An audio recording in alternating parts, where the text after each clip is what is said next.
Ya, Bang mungkin bisa dijelaskan terkait kedatangan tadi seorang lawyer ke PPATK, mungkin seperti apa laporannya diterima atau gitu. Ya, oleh Undang-Undang Nomor 8 Tahun 2010 tentang pencegahan dan pemberantasan tindak pidana pencucian uang, PPATK itu menerima laporan dari masyarakat, ya. Lalu kemudian laporan masyarakat tadi kami analisis. Nah, hasil analisis, hasil pemeriksaan itu kami sampaikan ke penyidik. Nah, penyidiknya itu bisa ke KPK, bisa polisi, jaksa, BNN, bea cukai, pajak, sesuai dengan tindak pidana asal, ya. Tapi kalau dari pengaduan yang kita lihat tadi itu mungkin pidana umum, ya, itu kita sampaikan kepada penyidik. Jadi PPATK itu tugas, fungsi, dan kewenangannya pertama menerima laporan. Laporan itu dari penyedia jasa keuangan, penyedia barang dan jasa, profesi, termasuk laporan masyarakat, ya. Nah, dari laporan tadi kami analisis, kami lakukan pemeriksaan. Lalu setelah ada hasilnya, ada indikasi tindak pidana pencucian uang, maka hasil analisis itu kita sampaikan kepada penyidik. Penyidiklah yang kemudian menindaklanjuti. Karena untuk berproses ke pengadilan, jaksa penyidik itu kan memerlukan alat bukti, ya. Kami membantu proses penyidikan dan penyidikan yang dilakukan oleh teman-teman penyidik, seperti itu. Itu menyertakan bukti-bukti apa aja, Pak? Tadi Pak Safwan bilang Humas yang memperjelaskan bukti-bukti yang dibawa. Oh, jadi untuk memudahkan kami, ya, pelapor termasuk masyarakat itu, ya, paling tidak ya menyebutkan nama, tempat tanggal lahir, gitu, ya. Itu kasusnya apa, seperti itu.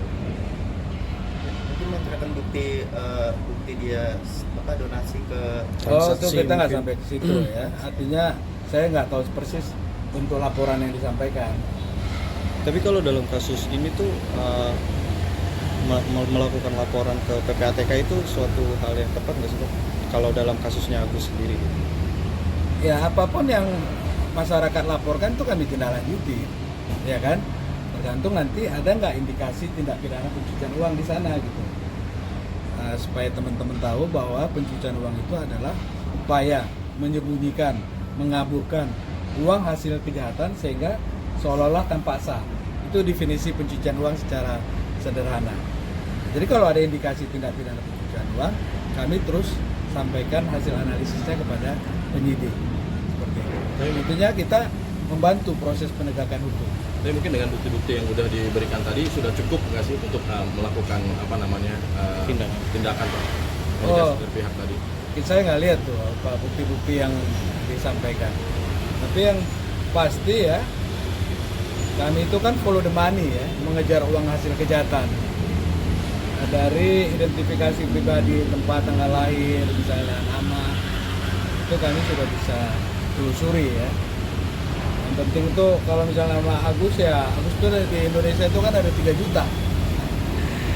Tinggal lebih spesifik biar lebih mudah kita membantu pengejaran uang hasil kejahatan. Oke. Pak Nasir, untuk penelusuran ini butuh berapa waktu, Pak? Bisa dipastikan tidak? Ya, tergantung, ya. Kadang ya dalam waktu beberapa menit sudah bisa kita telusuri. Tapi ada juga yang perlu proses berhari-hari, ya. Karena misalnya uang hasil kejahatannya dilarikan ke luar negeri seperti judi online misalnya, itu memang ada waktu yang kita butuhkan. Ya. Pak, sebelumnya untuk kasus Agus ini udah ada yang membuat laporan juga nggak ke PPATK untuk penelusuran pencucian uang itu? Atau ini pertama kalinya? Saya nggak tahu persis kasus Agus itu sendiri, saya nggak tahu apa itu, ya. Tapi intinya tadi itu, ya, bahwa kami menerima laporan yang disampaikan oleh masyarakat. Lalu kemudian laporan itu kita analisis, kita lakukan pemeriksaan, hasilnya kita sampaikan kepada penyidik. Jadi sebenarnya ada kasus yang semacam ini, Pak, donasi yang ada dari yayasan itu dari rekening pribadi kayak gitu. Oh, banyak, ya, kasus kalau kita lihat dulu kasus sumbangan kepada yayasan, ya. Banyak itu kasus-kasus besar yang diungkap oleh PPATK itu kan banyak. Dan hasilnya kayak gitu, Pak. Ya, ditindaklanjuti oleh penyidik. Uangnya dikembalikan lagi ke orang pelaku.